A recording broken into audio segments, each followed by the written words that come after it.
Depuis le 11 septembre 2001, le monde a beaucoup changé. Les lignes de faille géopolitiques de l'ère de la guerre froide en Eurasie ont changé de façon spectaculaire. Je parle des équilibres géopolitiques, comme l'équilibre arabo-israélien, l'équilibre irako-iranien, et même l'équilibre pakistano-indien. Chacune de ces lignes de faille était maintenue parce que les deux facteurs concurrents ne pouvaient pas se surpasser l'un l'autre.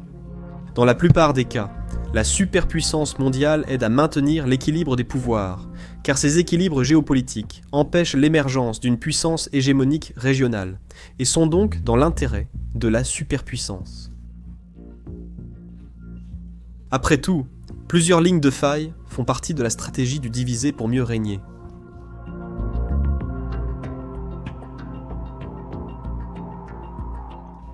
La plupart des gens se plaignent en réalité de la présence américaine dans les affaires mondiales, mais c'est en fait l'absence américaine qui a rendu ces conflits encore plus dangereux que jamais.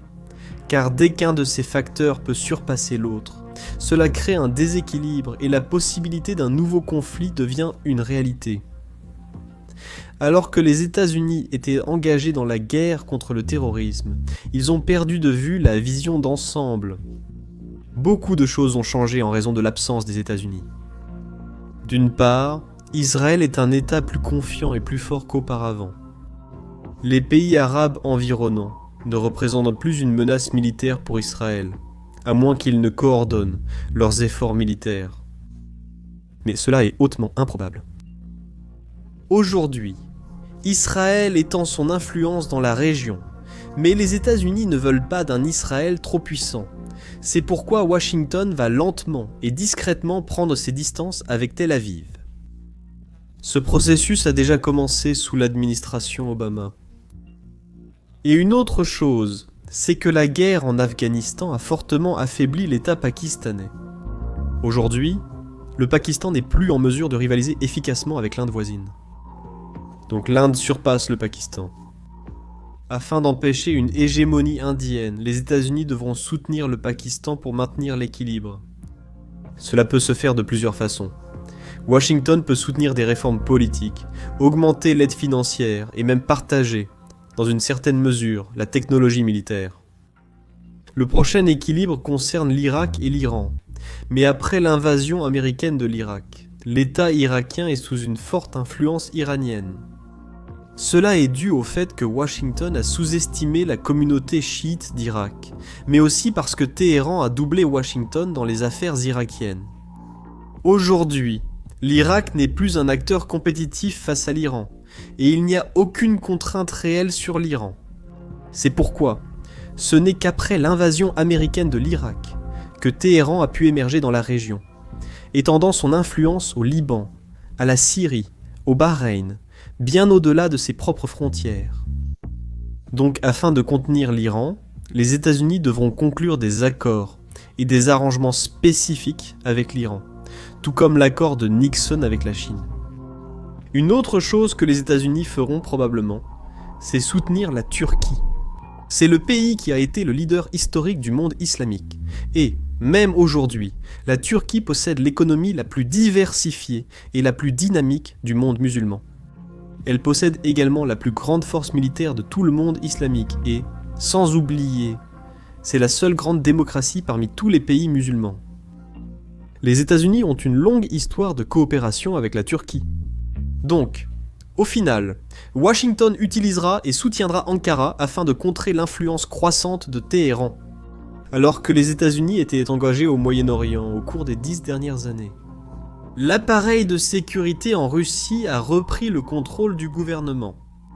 Et l'absence des États-Unis en Eurasie a créé une opportunité pour l'État russe d'étendre son influence dans l'ensemble des anciens États soviétiques et même en Europe de l'Est. À l'approche de la date limite du retrait américain d'Irak et d'Afghanistan, le Kremlin va accélérer sa projection de puissance dans la région. Donc aujourd'hui, la Russie est un acteur régional à la fois en Europe et en Asie. Et une fois que les Américains auront terminé leur processus de retrait d'Irak et d'Afghanistan, ils devront faire face à une Russie complètement différente de celle d'avant, 2001.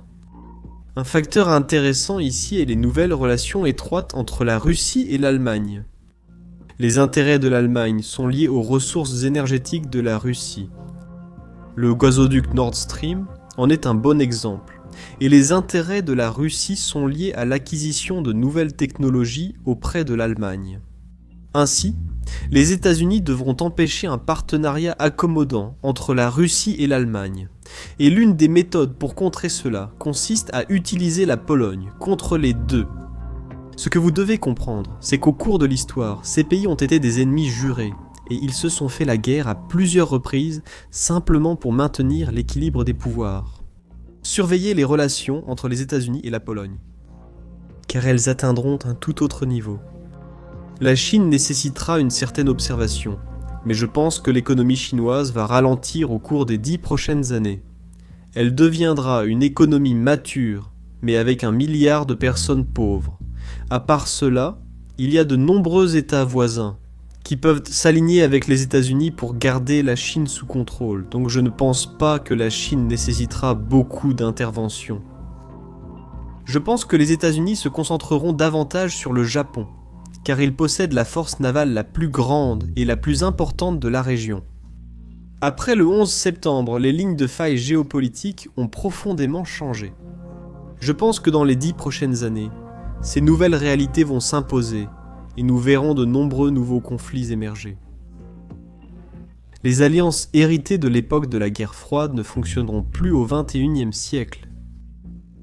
Les institutions de la guerre froide comme l'OTAN, et même le Fonds monétaire international vont perdre de leur importance. Les pays alliés deviendront des concurrents, des acteurs dormants vont se réveiller, et des compromis seront faits avec les ennemis. Alors que la géopolitique ressemble à une partie d'échecs, il faut d'abord analyser les menaces, et, une fois cela fait, il faut créer de nouvelles coalitions afin de maintenir l'ordre. Et si les États-Unis veulent maintenir leur influence mondiale, ils devront s'impliquer dans tous ces nouveaux conflits.